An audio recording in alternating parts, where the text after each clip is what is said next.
All right, listen, guys. I know you guys are getting tired of us in the Recast T'Challa movement disliking T'Challa Jr. or just exiting out the whole thing about aging him up and all of that. I get it. I get it. I get it. But trust me, I'm going to tell you why this is a bad idea. Actually, I have 3 reasons T'Challa being aged up doesn't work just based on the story that Ryan Coogler gave us. Now, I know you guys are going to like, you wasn't in it with the T'Challa anyway, and for perfectly good reason. The reason I wasn't for T'Challa Jr., aka Tucson, is what he's named in the credits of Wakanda Forever. The reason why is because, number one, I've said before, and I'm going to say it again, he never had a child in the comics. Number two, we're talking about in the 616 universe.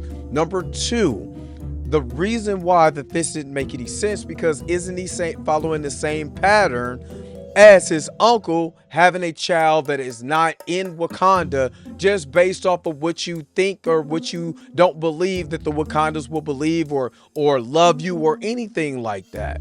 And number three, is the simple fact is that T'Challa was not born of kingship. We're talking about TJ here. He was born a bastards. Would not happen if you look at the way that the Wakandans run their monarchy. The 3 things that I believe that T'Challa being aged up would not work.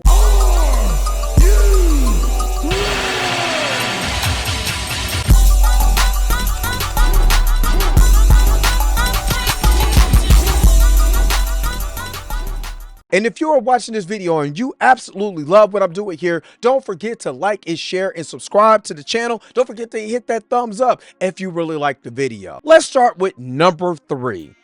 What would the Wakandans think of another exiled member of T'Chaka's family? Now, we've already went through this with Killmonger. Killmonger comes back and he killed Claw, so let's keep that in mind. Something that a lot of people in Wakanda wanted to have. They wanted Claw gone. So Killmonger comes back and vies for the throne. He is a Wakandan, but if you notice how the people were acting with him when he was there, they were not happy that Killmonger was there. It made no sense to them that they never heard of him. They understood that it was, T'Chaka's brother's son, that it was a nephew or whatever, but still, they were very dismissal of this.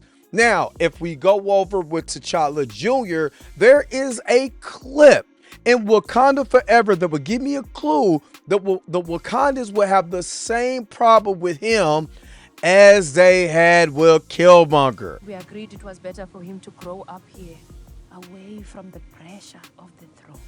Now, my question has always been, could you sell them on this because of Killmonger? Now, Killmonger came in and did a lot of horrendous things to the Wakandans. They basically had a civil war over what they thought was right, using their resources to be able to be the conquerors and not the conquered. Also, you got to think about it like this too. Killmonger came in and birthed a heart-shaped herb of everything in there and the way that he took over and the way he tried to rule. So you're telling me that you're going to have a aged up T'Challa Jr. come back into the Wakandans fresh off their minds because nothing happens without history and think that this is going to be okay. It does not make sense to me. Also, you got to ask yourself the question, Shuri gave up the throne to M'Baku. Does she have the authority to crown another member of her family that no one knows? Now, I come present to you, here's T'Challa Jr. Wait a minute, T'Challa had a baby? Nobody told us? So you didn't tell anybody. You kept that a secret. And again, this goes back to what T'Challa said in the ancestral plane. Why didn't you bring the boy home? Why, Baba? It was the truth I chose to omit. Wrong to abandon him. This, to me, as a storyboard point. Sorry, it does not make sense. It's so far-fetched for me to believe that you guys really will believe this. That you could just age this kid up over some timey-wimey crap, and then it's just going to be okay. The Wakanda's going to be, oh, it's another T'Challa. That this particular T'Challa is the son of the former king that died that no one knew about. Bastards! And my last question on this: how does a kid age up, defend himself against M'Baku during Challenge Day? Now, my whole question was, you age him up, right? Remember, there's a lot of things that has to happen with T'Challa to make him T'Challa. He misses a lot of the knowledge that makes T'Challa T'Challa. Now, you have to understand that T'Challa in the 616 universe has a PhD in physics from Oxford University, engineering, economics, political science, and psychology. Now, in the comics, the Black Panther is also known as T'Challa, has mastered every martial arts in the world. So he's a martial arts, a highly skilled martial artist, even before he gains his powers that would make Batman pee his pants. Now, let me ask you something. If you age him up, don't you miss all of that knowledge and all of that information that needs to be instilled with him? So not only is he an excellent combatant, for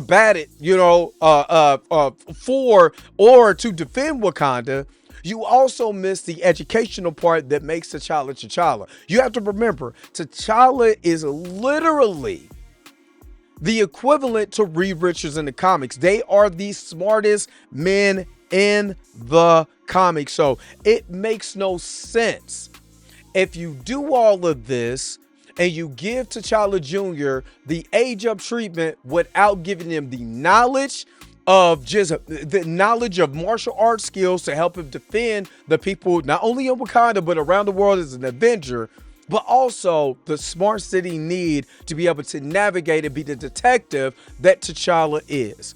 And my number one thing that really bothers me and takes it to the acknowledgement of the Wakandans is the lack of knowledge of Wakandan politics. You have to understand, Nakia was a spy.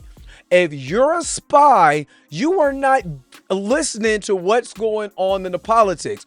You feel like it came out of her own mouth that she could use the tech to save the world. I came to support you and to honor your father, but I can't stay. It's just, I found my calling out there. I've seen too many in need just to turn a blind eye.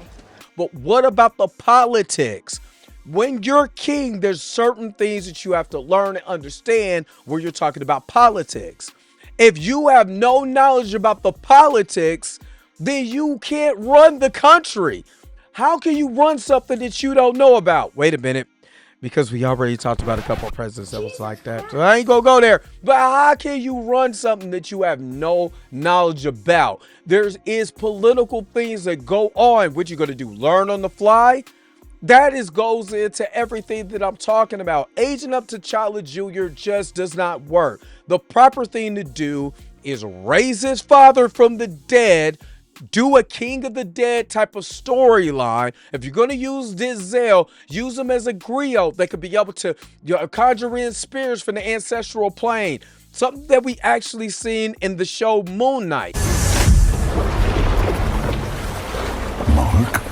And then resurrect him up and bring him back to his son so he can be able to raise his son properly. And Ryan Coogler could be able to tell the story that he really wanted to tell, even if I disagree with it, in Wakanda Black Panther Forever.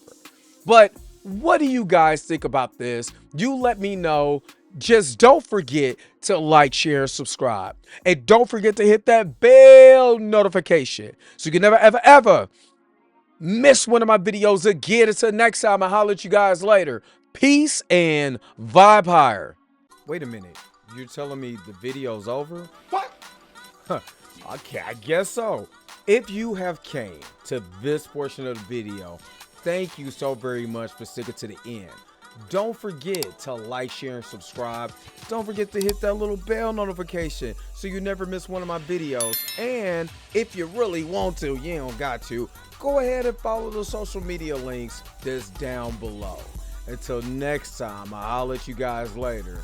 Peace and vibe higher, y'all. Y'all take care of yourself.